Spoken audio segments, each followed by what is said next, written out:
பலாயிரக்கணக்கான கோடி மதிப்புள்ள கிராமப்புற சாலைகளில் அதிகமான கிராமப்புற சாலை, நகர்ப்புற சாலை, தேசிய நெடுஞ்சாலைகள் அதிகமான இடையேறி போகிறாங்க. ஒரு நடவடிக்கையும் இல்லை. நாங்கள் ஒரு 500 மணி தான் கொடுத்துருப்போம். இது என்னன்னு நடந்தது. அதே மாதிரி சாலைகளில் அதிகபட்ச எடையோட 50 டன் தான் போக முடியும். 6 ஆக்சல் வாங்கணும். இதுதான் கவர்மெண்ட் கொடுத்துருக்க ரெக்கார்டு. ஆனால் எல்லா இடத்துலையும் பாருங்க 100 டன் இருக்குது. அப்போ சமூக சொத்தை இவ்வளவு பாதிக்கிறாங்க. அதன் மீது நடவடிக்கை எடுக்க வேண்டிய நடவடிக்கை எடுக்கிறது இல்லை. ஆனால் ஒரு விவசாயி ஒரு சின்ன ஒரு டாப் அப் பிடிச்சிட்டான்னு சொல்லி 13 வருஷம் தண்டனை கொடுக்குறீங்க. இது எந்த விதத்தில் நியாயம்னு தெரியல. அதே போல சமூகத்தை பாதிக்கக்கூடாது என்பதற்காக குரல் கொடுத்ததற்காக ஒரு கனிமத்தை வெட்டி எடுத்ததை புகார் கொடுத்ததுக்காக போராட்டம் அறிவித்ததுக்காக அருளாளர்கள் கைது செய்யப்பட்டிருக்கார்.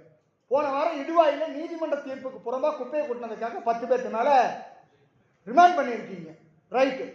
ஆனால் இங்கே கனிம வளத்துறையினுடைய வருவாய் ஆய்வாளர் சிவசக்தி நம்பர் பலகை இல்லாத வாகனத்தில் சட்டவிரோதமாக கனிமத்தை கொண்டு வந்ததை பிடிச்சதுக்காக அமைச்சருடைய பியா அவர் மிரட்டுறாரு. அவர்கிட்ட வாகனத்தை பறிமுதல் பண்ணிட்டு போயிடறாங்க. ஒரு வருஷமா சொல்ற ஒரு நடவடிக்கை இல்லை. அதன் மீது நடவடிக்கை எடுக்கணும்.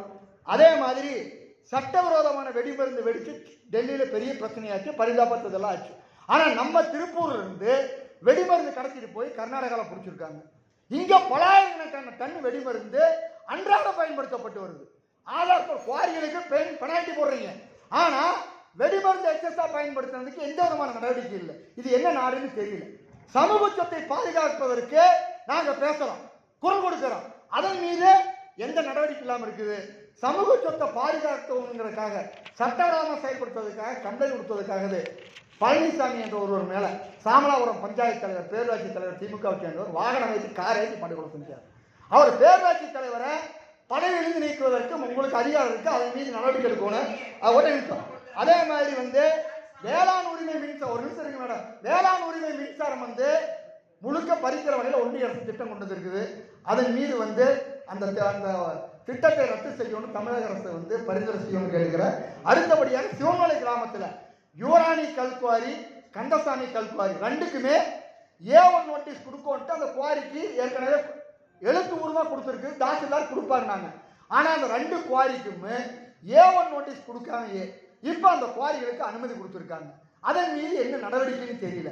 எனவே அதன் மீது உரிய நடவடிக்கை எடுக்கணும். சிவன்மலை கிராம நிர்வாக அலுவலர் மீது சட்டப்படியாக A1 நோட்டீஸ் ஏற்கனவே எங்களுக்கு இந்த மாதிரி குவாரி அமைச்சிங்கன்னா கொடுக்கோன்னு சொல்லி கொடுத்த பின்னாடியும் கொடுக்காம அந்த குவாரிகளுக்கு இப்போ சட்டவிரோதமான முறையில் அனுமதி கொடுத்துருக்காங்க. மக்களுக்கு யாருக்கும் தெரியாம.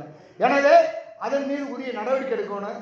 தயவு செய்து இடுவாய் விவசாயிகள் மேல போடப்பட்டிருக்கிற பொய் வழக்கை ரத்து செய்யணும்னு சொல்லி கேட்டுக்கிறேன். தனிநபர் பேசுறவங்களும் அக்ரி ரிலேட்டட் அக்ரி பிரச்சனையே பேசுங்க.